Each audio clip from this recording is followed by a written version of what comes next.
बड़ी खबर इस वक्त की। सांसद चंद्रशेखर पर और सांसद इमरान मसूद पर आरोपियों को सहयोग करने का लगाया परिवार और नेशनल भीम आर्मी के राष्ट्रीय अध्यक्ष ने आरोप।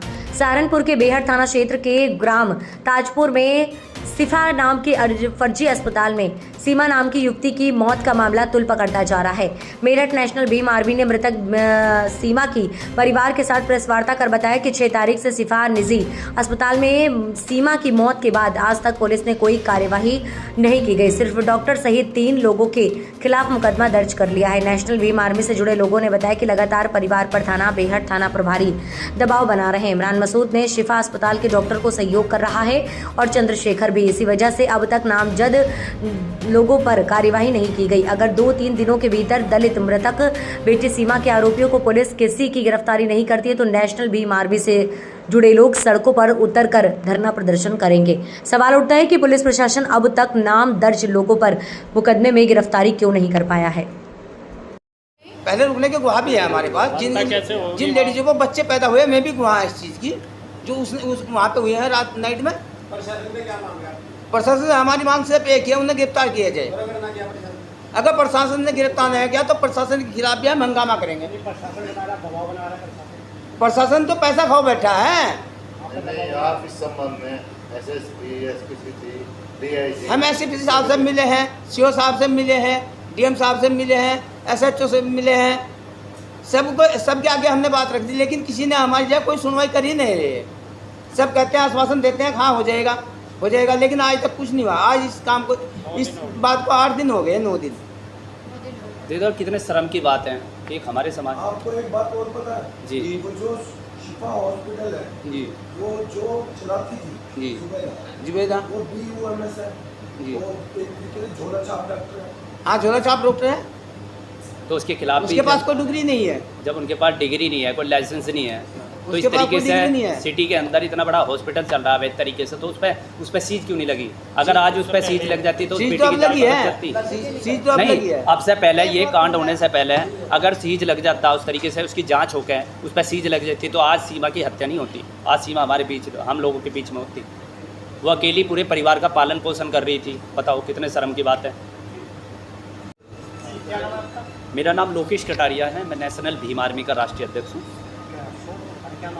मामला ये है कि ये 6 जुलाई 2024 को सिफा अस्पताल में, जो सहारनपुर ये पड़ता है, आपका गांव ताजपुरा के रहने वाले हैं, ताजपुरा का मुल्ला नगराजपुर, यहाँ पर सिफा नाम से जो हॉस्पिटल चलाया गया था, जुबैद के नाम से, उस हॉस्पिटल में हमारे अनुसूचित जाति की लड़की जो सीमा थी वो वहाँ पर प्रैक्टिस करती थी, जॉब भी करती थी। तो उसे रात के समय में ड्यूटी पर बुलाया गया और उसको बड़ी बेरहमी से उसकी हत्या कर दी गई। जो सामूहिक बलात्कार दिया गया है, इस तरीके का ये कृत्य कार्य किया है। लेकिन आरोपियों का अभी तक कुछ नहीं बिगड़ा। पुलिस प्रशासन ने अभी तक एक भी आरोपी को गिरफ्तार कर थाने में यहाँ तक की पूछताछ तक नहीं की। और तो और यहाँ घर तक नहीं पहुँची। उसका मामला ये बताया जा रहा, मान्यवर पीड़ित परिवार का ये कहना है कि जो थाने के एसएचओ साहब है वो रात को 12 बजे भी आ जाते हैं, 11 बजे भी आ जाते हैं। ये कहते हैं कि लड़की को क्यों भेजते हैं? जब लड़की पढ़ेगी लिखेगी तो हॉस्पिटलों में प्रैक्टिस नहीं करेगी क्या? इंस्पेक्टर साहब के घर प्रैक्टिस करेगी? और ये किसने अधिकार दिया है किसी की हत्या करने का? अगर वो लड़की अपने घर का पालन पोषण कर रही थी, उसका छोटा भाई है, 3 बहनें और जवान हैं, अगर वो परिवार को पाल रही थी तो क्या गलत कर रही थी? और ये किसने अधिकार दिया उसके साथ गलत करके उसकी हत्या कर दी जाए? हो सका रिपोर्ट बदलवाई भी जा सकती है, क्या नहीं हो सकता है भाई? जब मैं बता देना, मैं किसी धर्म जाति के खिलाफ नहीं हम लोग, लेकिन मैं बता देना चाहता हूँ, अगर यही कृत्य कार्य किसी मुस्लिम समाज की लड़की के साथ हो जाता तो पूरे देश में आग लग जाती हम लोग।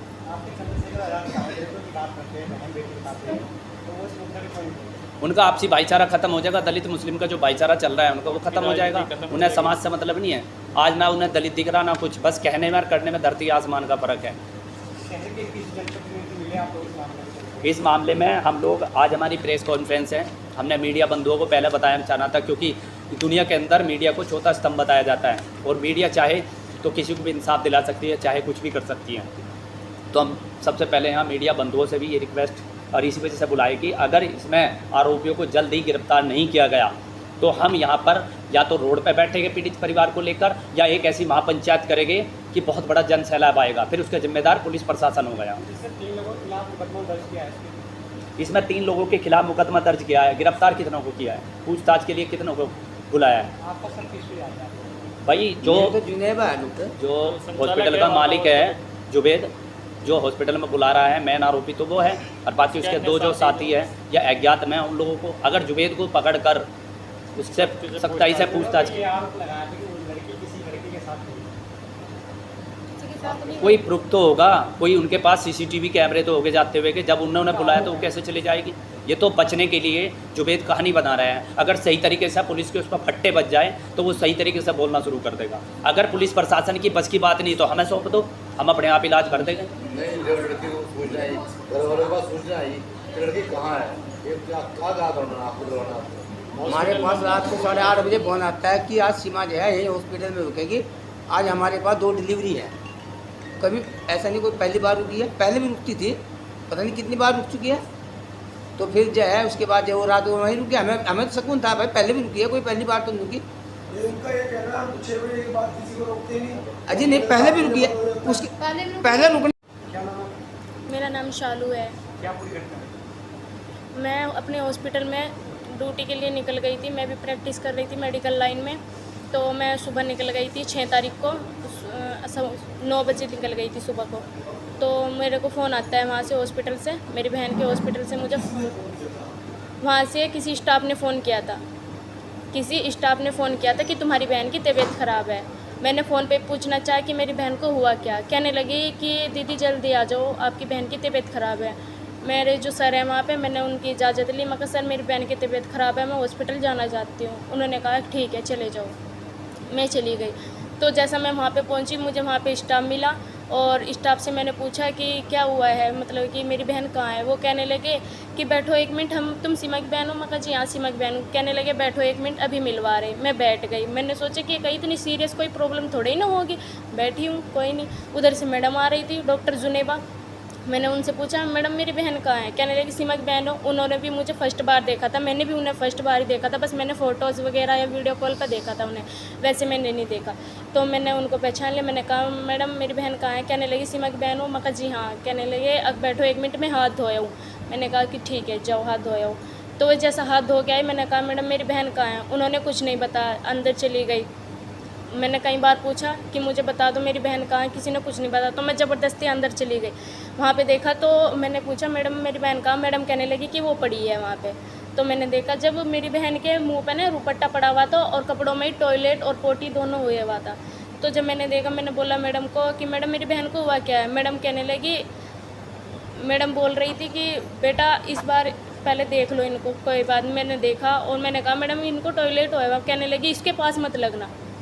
उन्होंने जैसे ही मैं अपनी बहन को देखती हूँ और उसके पास जाती हूँ तो मैडम ने बोला कि इसके पास मत लगना। मैंने कहा क्यों मैडम? कहने लगी इसको टॉयलेट कर रखा है। मैंने कहा मैडम इतनी गंदगी में रहने वाले आपसे इसका सिलवार नहीं चेंज हुआ? बेटा देखो मेरे पास भी केस है। मैं तो चलो कोई बात नहीं। मैं जैसा अपनी बहन का सिलवार चेंज कर रही थी और मुँह पर दुपट्टा पड़ा हुआ था, मैंने जब दुपट्टा उठाया तो मेरी बहन का शरीर पूरा नीला पड़ा हुआ था। ऐसे लग रहा था जैसे नाइट में ही मर गई हो, नाइट में ही मरी हुई हो। तो मुझे लगा कि शायद कुछ नहीं। मैंने बीपी चेक किया, उनका पल्स चेक किया और हार्ट भी स्टेथोस्कोप से किया, कुछ भी नहीं था। मैंने बोला मैडम को मैडम मेरी बहन को हुआ क्या? मैडम ने बोला कि वो बेहोश है। मैडम ने मुझे जवाब दिया कि वो बेहोश है। तो जैसे ही मैं अपनी बहन का सिलवार चेंज कर रही थी तो मेरी किसी स्टाफ ने हेल्प नहीं की, ना मैडम ने की। मैंने कहा मैडम हेल्प करवा दो, वजन हो रहा। मेरी बहन मुझसे भी भारी थी बहुत। तो मैं कहने लगी मेरी हेल्प करवा दो। किसी ने कोई हेल्प नहीं करवाई। मैंने जब उसका सिलवार चेंज कर रही थी तो उसकी कमीज़ ऊपर थी, तो मैडम उसकी जो कमीज़ थी मैडम बारंबार नीचे कर रही थी। तो मैंने सोचने लगी कि ये हुआ क्या है। तो जब मैंने कमीज़ उठा के देखी तो उसके पेट में इंजेक्शन लगा हुआ था, पेट पे उसके इंजेक्शन लगा हुआ था और साइड में इंजेक्शन के ब्लू ब्लू हो रहा था। तो मैंने पूछा मैडम से मैडम ये क्या है, इंजेक्शन क्यों कहीं का लगा? कहने लगी MVI लगा। मैंने कहा मैडम MVI तो IV लगता है, कैनुला में लगता है। और कैनुला कैसे लगाया? मैडम कहने लगी इसकी तबीयत ख़राब थी तो मैंने इसको कैनुला लगा के MVI लगा। मैंने कहा पेट में इंजेक्शन कैसा लगा? कहने लगी इसको पेट में इंजेक्शन तो कोई नहीं लगा। मैंने कहा नहीं लगा हुआ है। कहने लगी इसको तिल है। फिर बोलने लगी कि अच्छा चलो ठीक है इसको जल्दी जल्दी उठाओ। मैंने सिलवार चेंज किया और सिलवार चेंज करने के बाद तो मैं अपनी बहन को हिलाने डुलाने लगी। मेरे को बस ऐसा एहसास हो रहा था कि बस बच जाए, जान जो है वो बच जाए। तो उस टाइम पे फिर मैडम कहने लगी इसको जल्दी उठाओ। मैंने कहा मैडम उठा रही, पहले मुझे बता तो दे हुआ क्या है मेरी बहन को। कहने लगी इसको जल्दी उठा लो वरना तुम्हें भी गायब करा दूँगी यहाँ से। मैंने फिर ऐसे ही होप्लेस हो गया तो अपनी बहन को बाहर से ऑटो किया। कितने बजे का टाइम था ये? ये सुबह 10:30 बजे का लगभग का टाइम था। और पूरा स्टाफ आया था? पूरा स्टाफ था वहाँ पे, मैडम थी। मैंने स्टाफ से भी पूछा कि मेरी बहन को हुआ क्या है। मैडम से पूछा तो किसी ने कुछ नहीं बता, सब छिदर बिदर हो गए, किसी ने कुछ नहीं बता, सब गायब हो गए वहाँ से। लेके हॉस्पिटल आए? और मैंने व्हीलचेयर उठा, व्हीलचेयर से मेरी अपनी बहन को जो ऑटो वाले भैया थे और वहाँ पे जो दुकानदार थे उन लोगों की हेल्प लेकर अपनी बहन को उस पर व्हीलचेयर पर बैठाया और व्हीलचेयर से बिठा के तब मैं लेके जा रही थी। और लेके जब जा रही थी ऑटो में बैठा के तब मैं सिटी हॉस्पिटल लेकर आई। वहाँ पे तो वही था, बिल्कुल डेड बॉडी थी, लोग साथ में आए? कोई साथ नहीं आया वहाँ से। कहना कि हम अपनी कार से साथ साथ चले? नहीं, कोई मेरे साथ नहीं आया। मैं ऑटो से लेके आई अपनी बहन को, ऑटो से लेके आई। अगर ऐसी कुछ बात होती, मदद करते, उन्होंने हमारी कोई मदद नहीं करी, कोई हेल्प नहीं की और ऊपर से धमकी दी कि तुम्हें भी गायब करा देंगे, इसको उठा के निकल जाओ। घर वालों को पापा का फ़ोन आ रहा था उस टाइम पे कई बार। मैं फ़िलहाल उस टाइम पे पापा की बात ही नहीं सुन पा रही थी, अपनी बहन को ही व्यस्त थी, उसको उठाने में, उसको ले जाने में। जी बिल्कुल उन्होंने ही किया है।